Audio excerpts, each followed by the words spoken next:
En primer lugar, ver un poco lo que hay en mercado y luego intentar hacer algo que no se esté haciendo allí, aunque he de decir que allí te machacan bastante y tienen unos procesos muy marcados que te ayudan, porque al final cuando empiezas en una empresa inmobiliaria, si quieres ir como autónomo, la media más o menos es entre 4 o 6 meses, no vas a ver un duro.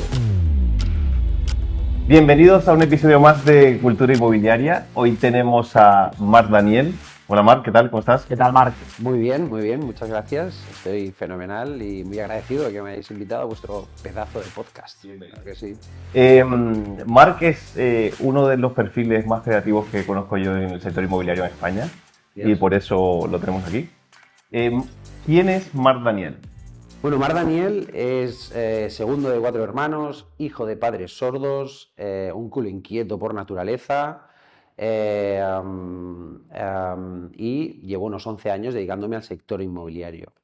Empecé un poco de rebote, también es verdad que mi hermano mayor se dedica al sector inmobiliario y un poco por familia, pero era un sector que a mí no me llamaba mucho y acabé trabajando en una agencia de lujo y hace unos 3 años más o menos montándomelo por mi cuenta, siendo bastante independiente. Muy bien. Cuéntanos un poco el tema de la marca personal de tus padres y cómo llegaron a ser influencers reconocidos. Sí, me gusta mucho contarlo porque la verdad es que a mí me define mucho como persona también la influencia de mis padres en este caso. Mis padres son dos personas sordas, no sordomudas. Me gusta puntualizar eso porque normalmente la gente llama a los sordos sordomudos y no tiene nada que ver. Al final un sordo no habla bien porque no se ha escuchado nunca, no porque no pueda emitir un sonido a través de su voz, puntualizando esto. Y bueno, mi madre ya hace unos 15, 20 años ya más o menos empezó con Facebook a hacer teatros y poco a poco pues fue ganando seguidores y ahora pues viajan por todo el mundo haciendo teatro en distintas asociaciones que hay por todo el mundo, ¿no? Llegando hasta el punto de hacer una película en Estados Unidos para una productora de allí con algunos personajes que eran sordos y ellos eran uno de ellos. O sea que como un tiro les fue.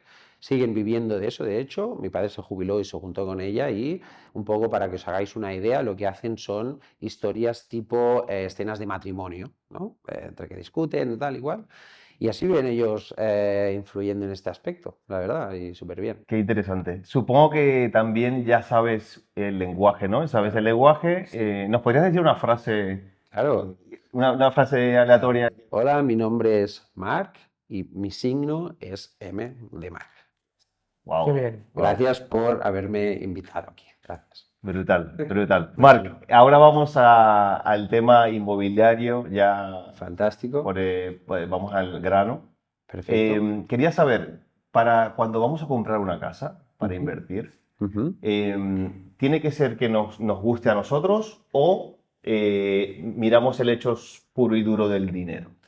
Muy buena pregunta porque al final me pasa mucho con inversores, ¿no? Y sobre todo inversores primerizos o ese tipo de inversor pues, que tiene algo ahorrado, ¿no? Y decide rentabilizar ese dinero que tiene ahorrado. ¿Qué sucede? Que cuando empiezas a mirar pisos para hacer esa inversión, se dejan llevar por un aspecto emocional de lo que a ellos les gusta. Y ese es un gran fallo, porque al final un piso para invertir tiene que salir rentable en cuanto a números, en cuanto a zona, en cuanto a estructura del edificio, en cuanto a que lo voy a poder alquilar rápidamente y no que me vaya a gustar a mí. Porque si al final nos centramos solo en ese aspecto personal, pues acabamos descartando propiedades que realmente tienen un recorrido en mercado brutal.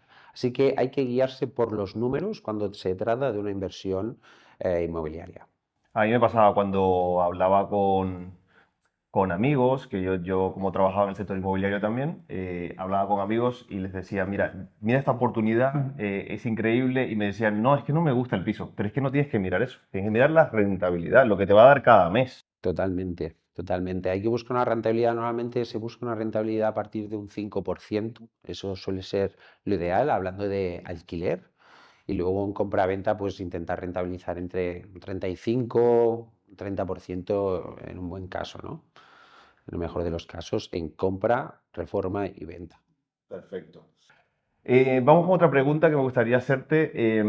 ¿Cuál sería la mayor transacción inmobiliaria en la que has estado o que has estado cerca, por ejemplo?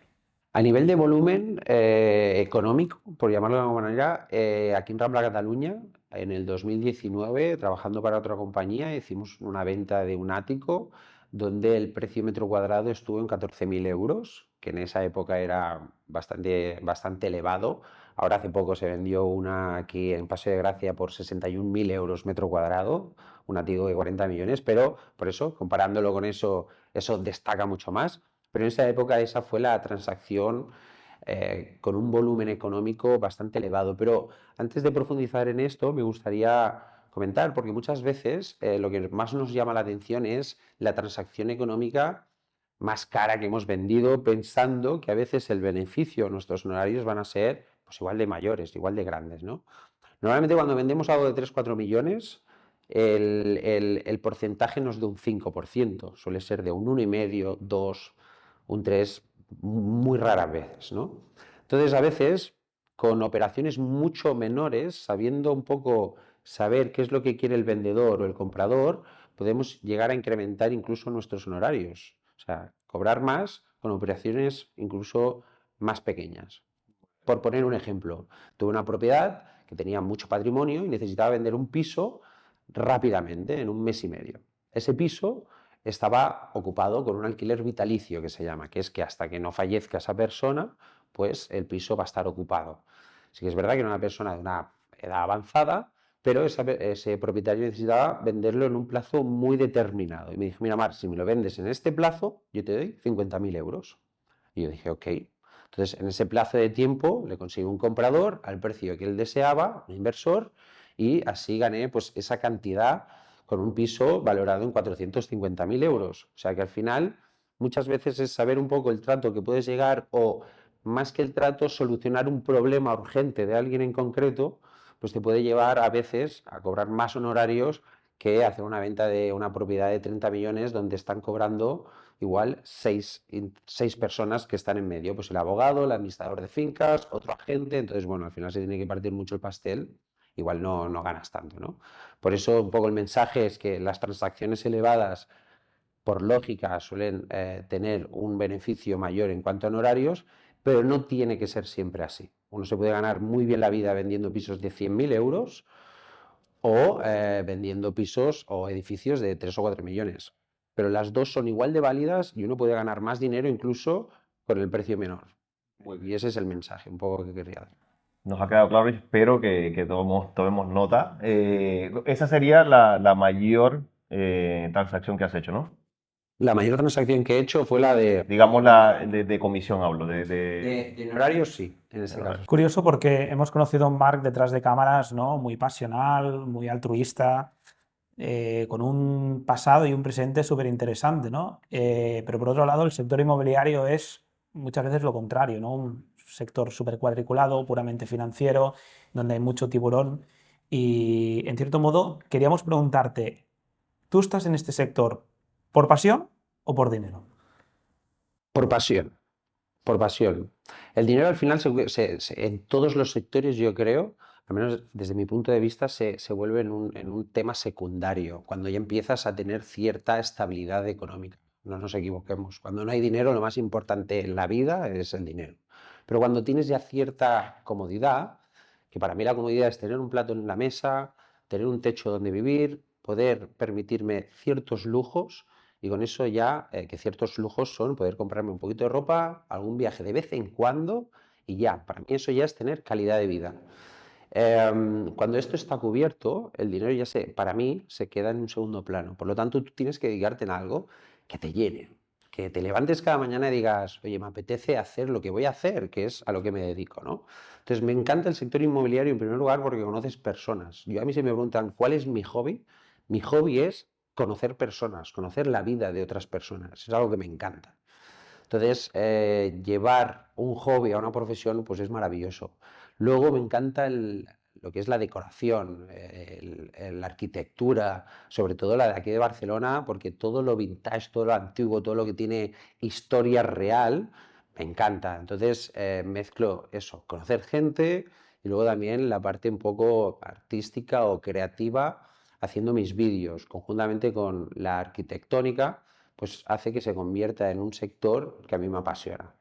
Yo acabé también un poco de rebote porque yo venía un poco del sector hostelero cuando tenía 20, 22 años. Yo primero me dediqué a la moda en tiendas de ropa, trabajaba en tiendas de ropa, luego restauración y luego terminé en el mundo inmobiliario porque vi que la restauración, pues, aunque me apasionaba, porque reunía también un poco de esto, ¿no? Hacer un servicio, hacer que la gente que está conmigo esté cómoda, que se sienta a gusto, alimentándose o bebiendo, la gente está feliz y eso a mí me produce felicidad, por lo tanto es algo que me gusta, ¿no?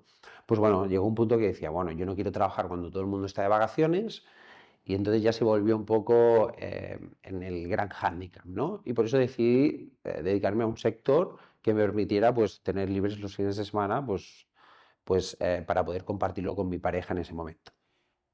Y empecé en el sector inmobiliario. Yo empecé en una empresa que es muy conocida y no quiero dar nombres, pero lleva la corbata verde, no sé si os suena. Me suena bastante. Muy bien, bueno, suele ser la escuela, desde mi punto de vista es la Se le hizo un escuela. jingle, de hecho. Sí, sí, exacto. Entonces, allí empecé, duré muy poco porque odié el sector inmobiliario. O sea, yo empecé en el sector odiándolo, porque no me gustaba a mí el hecho de venderle hielo a un esquimal, el típico dicho, ¿no? De un comercial que es tan habilidoso vendiendo que te puede vender cualquier cosa. A mí no me gusta vender, a mí me gusta que me compren sin tener que vender, simplemente sabiendo cuáles son tus necesidades y cumpliéndolas. Y punto. Al final, lo bueno de las propiedades es que no hay que vender la moto a nadie, es simplemente que remarcar lo bueno y lo malo y saber cazarlo con el que está buscando lo mismo. Entonces, claro, ese tipo de venta es la que a mí más me gusta, la venta de ayudar, la venta de solucionar un problema real, la venta de me intereso por tu vida, quiero saber qué es lo que necesitas, cuál es tu situación actual y vamos a ayudarte para mejorar tu vida, ¿no? Entonces eso te lo estoy explicando y se me pone la piel de gallina, de verdad, porque es lo que a mí me llena, saber que estoy ayudando a alguien, que estoy contribuyendo a este mundo en cosas positivas. Entonces ese mensaje y esa forma de trabajar es la que me gusta. Por eso el dinero evidentemente es importante, pero se queda en un segundo plano al final. Es Claro. una consecuencia de hacer algo con pasión, entiendo. Claro, y ahora que estamos también, hemos hablado del dinero, ¿no? Como que al final, pues bueno, el dinero es algo importante, también un tema actitudinal y un tema de valores, ¿no? Y creo que has encontrado un poco las dos vías. ¿Cómo ves el sector en España? ¿Crees que hay una inflación realmente y estamos llegando otra vez a una crisis financiera, pero dedicada al sector inmobiliario? Es complicado porque cuando me realizan estas preguntas es tan complejo determinar hacia dónde nos estamos dirigiendo. Sí que según qué artículo leas, el mercado seguirá en crecimiento, según qué artículo leas, puede ser que se avecine una crisis. Entonces, bueno, al final yo creo que hay un techo que no vemos, pero que llegará a ese techo aunque no queramos reconocerlo, las cosas acaban. Entonces, sí que entiendo que llegará un punto que tendrá que haber un lapsus, ¿no? Un lapsus de bloqueo o de estabilidad a largo tiempo, a largo plazo. No tiene por qué haber una bajada. Pues que en cierto modo ya está pasando un poco. Yo, mis padres que viven en un barrio humilde, que al final es la parte de Sants, se han vendido ya un piso de 70 metros con una terracita pequeña por €500.000. Entonces, claro, esto ha pasado hace 3 semanas. En enero se vendió este ático en Barcelona también. Quiere decir que estamos en unos momentos también que muchas veces hablamos, queremos comprar y no hay producto en Barcelona o no hay producto en Madrid. No es que no lo haya, es que está muy caro o pasado de vueltas, ¿no? Sí, totalmente. Yo creo que tendrá que haber un pequeño reajuste a nivel de precios. Lo que puede impactar bastante es la nueva ley que han puesto de alquileres, ¿no? Que al final, pues mucho propietario que ya no vea esa rentabilidad en la vivienda que la había comprado precisamente buscando una rentabilidad X, pues ya no la encuentre y decida vender. Al final, si hay más producto en mercado, pues hace que se estabilicen un poquito más los precios. Pero sí, yo entiendo que tiene que haber un reajuste. De todos modos, también es verdad que Barcelona se ha puesto mucho de moda. Es una ciudad donde es una ciudad mundial en el sentido de que estamos al mismo nivel incluso que París o ciudades internacionales, teniendo el tamaño que tenemos y no siendo capital realmente de un país. Entonces, creo que estamos pegando muy fuerte. Entonces, teniendo en cuenta esto, el clima, mar, montaña y todo lo que ofrece Barcelona a nivel de ocio y restauración, hace que atraigamos un perfil de cliente que esté dispuesto a gastarse 40 millones por un ático, ¿no? Entonces, claro, eso al final reventa la media de precio metro cuadrado de la zona y hace que todo suba. ¿Se va a estabilizar? Yo creo que sí, debería hacerlo, porque si no, al final llegaremos a un punto que será insostenible todo esto. Has dicho una palabra clave, reajustar. Estamos Reajustar. hablando de la ley de la vivienda, hemos hablado también de, en realidad, de la inflación que hay en España. ¿Crees que a nivel el sistema tributario español también debería reajustarse? Porque estamos pagando casi un 50% de los beneficios y claro, esto también priva mucho a la inversión privada que venga, invierta y tanto de aquí como de fuera. Estoy de acuerdo. Yo no sabría decirte cuál es la solución, sinceramente. La he pensado mucho. Yo no sé si el problema que tiene España es que tenemos una deuda increíble que a menos de que no se recaude más no vamos a poder cubrir nunca. Por eso la opción de que se reduzcan los impuestos la veo compleja, ¿no? En general, porque si tenemos tanta deuda, pues habrá que recaudar de algún sitio. Pero evidentemente eso también hace que que se estén fugando o que se estén yendo, se esté yendo riqueza de España por un tema de impuestos también. Entonces, bueno, hay que saber buscar pues ese equilibrio, ¿no? Bonificar al que a veces tiene dinero, aunque no nos guste, pero al final el que tiene dinero muchas veces es el que al final arregla un edificio, ¿no? Hay mucha polémica muchas veces de que, claro, los inversores pues están adquiriendo edificios o incluso inversores internacionales. Ya, pero ¿cuántos años lleva ese edificio abandonado en esa Claro. calle, ¿no? Bueno, hasta que no ha venido alguien y la ha comprado y la ha remodelado para luego, evidentemente, sacarle una rentabilidad, pues eso estaba ahí muerto de asco, ¿no? Entonces, bueno, buscar un equilibrio entre el que es de aquí, cuidando también al que es de aquí, teniendo una serie de bonificaciones incluso al inversor nacional, enfrente al inversor internacional, creo que podría ser una de las soluciones, por ejemplo, ¿no? Total, pero es que incluso con los que estamos aquí nos pasa que conocemos Israel, cualquier persona conoce a una persona que se ha ido a Miami, a Dubái o a Andorra porque se está viendo que está generando dinero y claro, cuando tú vas en perspectiva de hacer negocio, no tan solo te vas a un lugar como para ahorrarte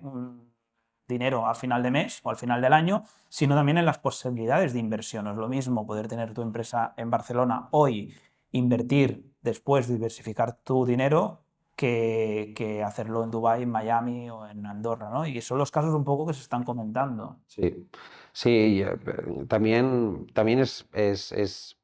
es una forma de leer entre líneas de lo que la sociedad finalmente está optando, ¿no? Por un tema de altos impuestos que hay aquí en España. Yo creo que es natural que el que tiene que al final dar más del 50% en algunos casos de todos sus ingresos ganados honradamente, pagando unos impuestos y que finalmente pues eso no sea devuelto de alguna manera, ¿no? Aunque sí que es verdad que aquí tenemos una serie de prestaciones, ayudas sociales que son muy buenas en comparación a otros lugares de Europa o del mundo. Pero sí que es verdad que habría que buscar un equilibrio para que eso no sucediera precisamente y para que la riqueza quiera venir aquí y hacer más inversiones. Si al final se vuelve todo social, lo que estás haciendo es evitar o o hacer que ese tipo de inversor no quiera venir aquí. Entonces, bueno, muchas veces intentamos votar siempre al partido político que más ayudas da a nivel social, pero no nos damos cuenta que muchas veces esas ayudas o esas leyes que implantan lo que están haciendo es generar realmente el efecto contrario, ¿no? Y hay que saber leer eso porque, bueno, al final aquí lo pagamos somos nosotros, la población, ¿no? Muy bien, Marc. Marc, para terminar, que ya nos están metiendo prisas, eh, ¿cómo has logrado destacar tu marca personal en un sector donde es tan tradicional como el sector inmobiliario? Desarrollando mi creatividad, sobre todo, para mí era muy importante que dentro del sector inmobiliario, algo bastante terrenal, de números y social, pues lo pudiera extrapolar a una parte que a mí me tiene que llenar, que para mí es muy importante en mi vida, que es desarrollar mi creatividad. Entonces empecé a hacer vídeos. Estos vídeos que hice con Instagram, ahora estamos hartos de ver gente enseñando propiedades, ¿no? Estamos en la zona de tal, mira esta propiedad. Pues esto, cuando aún no lo hacía nadie en España, pues empecé a hacerlo yo. Primero yo con una cámara me iba al pisito de 1 millón de euros que teníamos en Balmes, de la empresa donde yo trabajaba, un domingo, evidentemente, en horario laboral, la empresa me decía que ni loco vas a grabarte tú. De hecho, me da mucha vergüenza, sigue dándome vergüenza, al final yo creo que eso nunca se te va, pero sí que es verdad que allí empecé pues, con mi cámara, mi móvil, a grabarme y tal, y a subir vídeos en redes sociales, y allí fui creando un poquito esa distinción, dado que aquí en España, en ese momento, hablo de hace unos 5 años, 4, nadie lo hacía. Sobre Ahora todo en el sector haciéndolo. inmobiliario. Sobre todo en el sector, concretamente en el sector inmobiliario, ¿no? Y eso fue lo que a mí me dio cierta diferenciación. Lo que sí que realmente me hizo un boom fue cuando un Sergi Grimau, un chico que se dedica también al cine y a programas de televisión, entre otras cosas, pues le ofrecieron ocupar un espacio en un canal de televisión autonómico de aquí de Cataluña. Hay 3, está TV3, FibraCat TV y Buit TV, si no me equivoco. Entonces, estos 3 son los únicos que retransmiten en toda Cataluña, no solo en Barcelona y tal. Bueno, total. Me ofrecen hacer un programa presentando las propiedades que yo tenía. Hicimos 12 capítulos y bueno, ahí empezó un poquito mi carrera ya más al mundo y ganando algún premio inmobiliario también por haber hecho este programa. Y de hecho, a partir de allí fue cuando empecé yo un poquito con mi empresa. Así que nada, básicamente desarrollando mi creatividad, sacando la vergüenza y mis inferioridades y mis tonterías para poder ofrecerle al mundo pues un poco la visión de lo que vive alguien como yo dentro del sector inmobiliario, porque no nos olvidemos, a mí no me gusta vender, yo siempre lo digo, a mí no me gusta enseñarte algo para que me lo compres, yo te lo enseño para que disfrutes como yo lo estoy disfrutando, y a mí lo que me gusta es transmitir la pasión que yo vivo a la gente, para que la disfrute, para que sea feliz, para que disfrute de la belleza de una propiedad, por ejemplo, ¿no? Entonces, bueno, con ese sentido, pues al final también ofreces confianza y tranquilidad, porque ven que lo que intentas es ser genuino y natural, ¿no? Ofreciendo estos pisos. Vale. Dime para acabar la última. Sí. Dime un pequeño tip para un asesor inmobiliario que esté empezando de cero y yo sé los problemas que tienen ellos al empezar, que no saben por dónde empezar, no saben qué imagen dar, tienen miedo a la cámara. ¿Qué consejo le darías para empezar su marca personal de asesor inmobiliario de una manera efectiva y una manera creativa, como lo has hecho tú? En primer lugar, ver un poco lo que hay en mercado y luego intentar hacer algo que no se esté haciendo. Yo creo que eso al final siempre va a ayudar mucho a diferenciarse, ¿no? ¿Cómo? Pues agregar humor, agregar tu forma de ser. Yo creo que lo más importante y lo que más nos cuesta a todos es ser nosotros mismos. Es lo que más vergüenza nos da, ¿no? Que nos juzguen por ser nosotros mismos. Entonces yo creo que un gran paso y lo que se tiene que fomentar es que la gente sea genuina, porque al final es lo que nos diferencia de cada uno. Intentar copiar al otro, bueno, para empezar puede ser una gran ayuda, al final todos nos copiamos un poco, pero ser natural y uno mismo yo creo que es el punto diferenciador que te puede hacer destacar en cuanto a los demás, ¿no? En ese aspecto. Muy bien. Y yo hago la penúltima pregunta, la última la haga Israel. Esta, si me la quieres contestar, bien, y si no, Claro. no pasa nada. Si tuvieras que volver a empezar o tienes a un alumno, Sí. ¿le dirías que empezara por donde empezaste tú? Sí. Yo creo que hay que empezar trabajando para otros. Concretamente para los que empezaste tú. No concretamente, no hace falta que se vaya allí, aunque he de decir que allí te machacan bastante y tienen unos procesos muy, muy, muy marcados que te ayudan. Tienen como una especie de escuela interna muy potente. De hecho, yo creo que es lo mejor que tiene esta empresa. Pero sí, yo creo que lo importante cuando empiezas es trabajar para otros. Si puedes ser asalariado, mejor, porque al final cuando empiezas en una empresa inmobiliaria, si quieres ir como autónomo, lo que sucede es que la media más o menos es entre 4 o 6 meses no vas a ver un duro. Entonces, claro, tienes que tener capacidad para poder sobrevivir esos meses, ¿no? Entonces, o empiezas así o empiezas como asalariado, con un sueldo y con una comisión más pequeña, pero ahí empiezas a conocer gente, a ver un poquito cómo es el trato con el cliente, saber que lo que hay que lo que primero que hay que hacer es conectar antes que intentar vender. No, y, Entonces, y superar los no también y ser constante. por supuesto, tú tienes que ir con el no ya aceptado desde el Porque es un inicio. sector de muchos nos, Por más su- que de muchos sís. Desde luego, sí, sí. Y al final nada es personal, es un no, no pasa nada, esa persona pues no ha sabido valorar el potencial que yo tengo para vender su inmueble, ¿no? Y no pasa nada, ya habrá otro que sí. Y muchas veces aceptar de que hay que trabajar con los que acepten trabajar como nosotros trabajamos. Eso es importante. Llega un punto que, y a mí me sucede mucho, me cuesta mucho decir que no a ganar dinero, claro. Ves una posibilidad de vender una propiedad y dices que sí, pero ves que te estás tú adaptando mucho a lo que necesita o lo que quiere el propietario, ¿no? Necesita, no, mejor dicho, quiere el propietario, ¿no? Por ejemplo, quiero este precio, quiero esto, las visitas van a ser así, yo quiero estar en las visitas. Si usted quiere que le ayude, se tiene que trabajar como yo diga, que al final soy el profesional, ¿no? Y eso es importante. Y quien no te acepte ese trato es que no tiene que trabajar contigo. Y no pasa nada, porque a la larga son problemas. Pues nos quedamos con ese consejo, que ya nos tenemos que ir, y te esperamos muy pronto, no solo en otro podcast, sino creando contenido con nosotros, que nos gusta mucho el contenido que haces. Muchas gracias y eso está hecho. Gracias. Gracias, Marc. Gracias a vosotros. Un placer. Igualmente.